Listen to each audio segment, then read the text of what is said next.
ಪರಪ್ಪನ ಅಗ್ರಹಾರ ಜೈಲಿನಲ್ಲಿ ದರ್ಶನ್ ಮತ್ತು ಗ್ಯಾಂಗ್ಗೆ ರಾಜ್ಯಾತಿಥ್ಯ ನೀಡುತ್ತಾ ಇದ್ದ ಪ್ರಕರಣಕ್ಕೆ ಸಂಬಂಧಪಟ್ಟಂತೆ ಹಣವನ್ನ ಪಡೆದುಕೊಂಡೇ ಅಧಿಕಾರಿಗಳು ಸಿಬ್ಬಂದಿಗಳು ವಿಶೇಷ ಆತಿಥ್ಯವನ್ನ ನೀಡಿದ್ರು ಅನ್ನುವಂತಹ ಮಾಹಿತಿ ಈಗ ಲಭ್ಯವಾಗ್ತಾ ಇದೆ. ಏನೇ ಸಿಕ್ಕರೂ ಕೂಡ ಪರಪ್ಪನ ಅಗ್ರಹಾರದಲ್ಲಿ ಏನೇ ಕೊಟ್ಟರೂ ಕೂಡ ಹಣ ಪಡೆದುಕೊಂಡು ಕೊಡ್ತಾ ಇದ್ರು. ಹಣವನ್ನ ಪಡೆದುಕೊಂಡೇ ಈ ಒಂದು ವಿಶೇಷ ಆತಿಥ್ಯವನ್ನ ಕೊಡ್ತಾ ಇದ್ರು. ಜೈಲಿನ ಸಿಬ್ಬಂದಿಗಳೇ ಈ ರೀತಿ ಒಂದು ವಿಶೇಷ ಆತಿಥ್ಯವನ್ನ ನೀಡ್ತಾ ಇದ್ರು.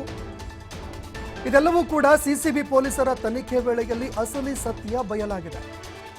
ದರ್ಶನ್, ವಿಲ್ಸನ್ ಗಾರ್ಡನ್, ನಾಗ ಸೇರಿ ಹಲವರಿಗೆ ರಾಜ್ಯಾತಿಥ್ಯವನ್ನ ಪೊಲೀಸರು ಕೊಡ್ತಾ ಇದ್ರು.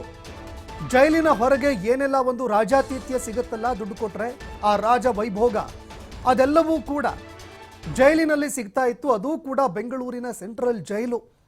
ಪರಪ್ಪನ ಅಗ್ರಹಾರ ಇಡೀ ರಾಜ್ಯದ ಕುಖ್ಯಾತ ರೌಡಿಗಳು ಇರುವಂತಹ ಜಾಗ.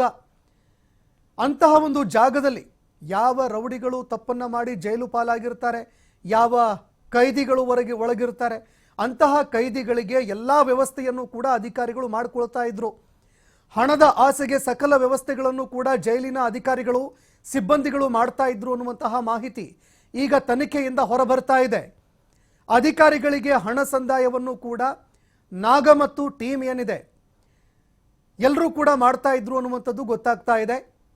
ರಾಜ್ಯಾತಿಥ್ಯ ಸಂಬಂಧ ಪರಪ್ಪನ ಅಗ್ರಹಾರ ಠಾಣೆಯಲ್ಲಿ ಒಟ್ಟು 3 ಎಫ್ಐಆರ್ಗಳು ದಾಖಲಾಗಿತ್ತು. ಈ 3 ಎಫ್ಐಆರ್ಗಳಿಗೆ ಸಂಬಂಧಪಟ್ಟಂತೆ ತನಿಖೆಯನ್ನು ಕೈಗೊಂಡ್ರು. ಸಿಸಿಬಿ ಅಧಿಕಾರಿಗಳು ತನಿಖೆ ಕೈಗೊಂಡಂತಹ ಸಂದರ್ಭದಲ್ಲಿ ಈ ಅಸಲಿ ಸತ್ಯ ಈಗ ಬಯಲಾಗಿದೆ. ಈ ಸಂಬಂಧ ತನಿಖೆ ನಡೆಸಿತ್ತು ಆಗ್ನೇಯ ವಿಭಾಗದ ಪೊಲೀಸರ ತಂಡ. ಇನ್ನೆರಡು ದಿನಗಳಲ್ಲೇ ತನಿಖೆಯ ವರದಿಯನ್ನು ಕೂಡ ಪೊಲೀಸ್ ಅಧಿಕಾರಿಗಳು ಸಲ್ಲಿಕೆ ಮಾಡ್ತಾರೆ.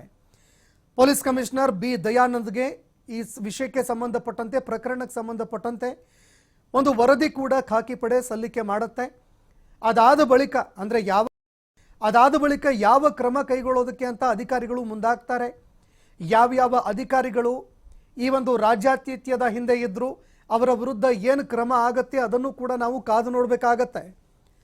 ಆದರೆ ಯಾವ್ಯಾವ ರೌಡಿಗಳು, ಆರೋಪಿಗಳು, ವಿಚಾರಣಾಧೀನ ಕೈದಿಗಳು ಜೈಲು ಪಾಲಾಗ್ತಾ ಇದ್ರು, ಅಂಥವರಿಗೆ ರಾಜ್ಯಾತಿಥ್ಯ ಸಿಗ್ತಾ ಇತ್ತು. ಇದನ್ನು ಯಾರೂ ಕೂಡ ಎರಗಿಸ್ಕೊಳ್ಳೋದಕ್ಕೆ ಸಾಧ್ಯ ಇಲ್ಲ. ಆದರೆ ಹಣ ಪಡೆದುಕೊಂಡು ಈ ವ್ಯವಸ್ಥೆಯನ್ನು ಮಾಡ್ತಾ ಇದ್ರು ಅನ್ನುವಂಥದ್ದು ಈಗ ಗೊತ್ತಾಗ್ತಾ ಇದೆ.